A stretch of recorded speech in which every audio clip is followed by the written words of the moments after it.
Sky. We ensure you are informed on all matters of impact to Africa. If you have not subscribed, kindly subscribe to African Sky now. Also like and share our videos for the love of Africa and its people. Madam President, I want to start by thanking you, like all of us have done since yesterday, for the generosity but also the focus and energy of your government and your people to making this possible. Thank you once again. And to my partners, Akin and Raj, I could not believe that we would get to this point when we started this journey last year. It started out at the spring meetings of the World Bank IMF meeting, and it started out with us saying that the World Bank would reach 250 million people by 2030, and the African Development Bank would add 50 million. And then Raj Shah called me up a few days later and said, I have a proposal for you, I'd like to help you. And that spirit of contribution that Akin and Raj have shown from day one is why we are all here together. So thank you to both of you. I have a very simple agenda for all of us here, heads of state, who are showing your participation and your support for us. We need every ounce of your support. But the reality is, your people need it even more than all of us do. Over the next decade, 360 million young people in Africa will be ready to enter the workforce. That same decade, the African system is expected to only offer jobs to 150 million of these, leaving 3 out of every 5 young people without the opportunity of a job which gives you not just earning, but dignity. And I think if Africa is to achieve its objectives of taking advantage of its demographic dividend over this coming period, then all of us need to change this idea, because forecasts are not destiny. Forecasts are not destiny. We can change this. We can help those 3 out of 5 people. And while journeys are fueled by hope, the reality is they are only realized by deeds. It is deeds that we are here together to discuss. Our mission to address the fundamental challenge of providing electricity to half of this continent's people, 300 million, who do not have access. This is just the critical first step. M300 is the cornerstone of a jobs agenda. It is not just about electricity. It is not just about clean cooking. It is not just about healthcare. It is about people and their optimism and their hope for dignity. This is the cornerstone of a jobs agenda. It is the foundation for future development, and we would like to be your partners as we go forward. To succeed, we all have to embrace a very simple truth. No one can do it alone. Governments cannot do it alone. Businesses cannot do it alone. Philanthropies cannot do it alone. Development banks cannot do it alone. But together, we can. And only through collaboration can we achieve this idea of making it possible. Governments are the architects of reform. They craft the policies, the regulations that drive progress.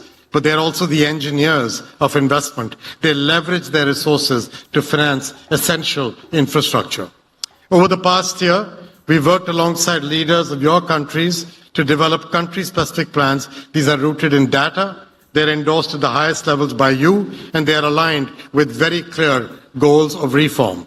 These plans focus on affordable power generation, on expanding connections, and on regional integration and regional electrical markets.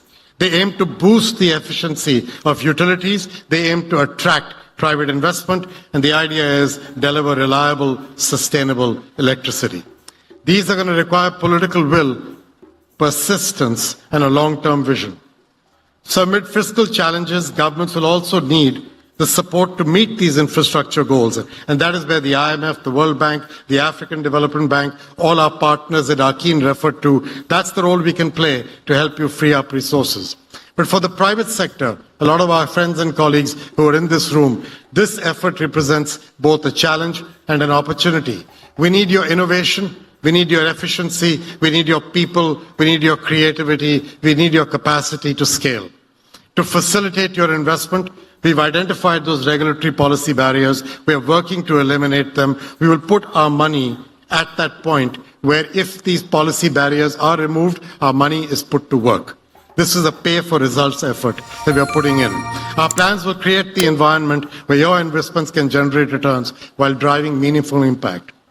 So that's going to take calculated risks, and every development bank here sees that we are ready to be your partner throughout this. For the World Bank Group, I can promise you our equity and guarantees, our resources to help de-risk investments and support your efforts.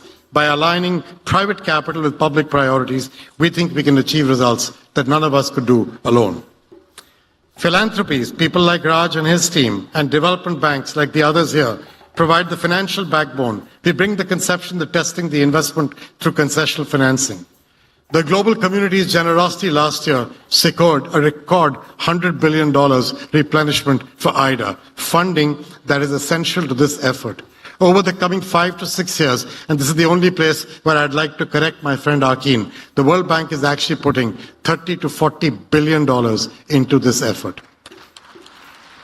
Which is roughly, which if you think about it, if you're putting $100 billion into IDA, a large chunk of IDA is going into this effort to help Africa enable its people, its young people, to achieve their dreams and their aspirations, which is exactly what the money should be for. So this is the right priority being put to the right work. While Mission 300 is a centerpiece, it is part of a broader energy strategy. We are also working on energy projects, including investments in natural gas that I believe will help to support a just energy transition. That's vital for powering industries like agriculture, healthcare, and manufacturing. These are the sectors, if those of you will remember who was in the Nairobi summit when I spoke, these are the sectors that will create jobs and growth that this generation demands. So that's our strategy for the World Bank Group's next phase, ensuring that job creation is not a byproduct of our work, but it is an explicit aim of our operation. We are dedicated and focused to get young people the chance and the opportunity they deserve in their lives. This will take collective effort.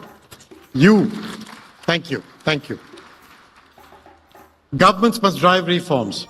The private sector, all my friends and partners here, you need to invest with confidence and trust. And we in the development banks, we must deliver the financing. We must uphold accountability. This will demand hard work and vision. But remember, all this is within reach if we do this together. I'm very grateful to all here. I thank you for the opportunity to be a part of your journey. I think all my colleagues of the World Bank Group are enthused by the idea of being a part of Mission 300. Thank you once again, Madam President, and thank you for all of you. Good luck.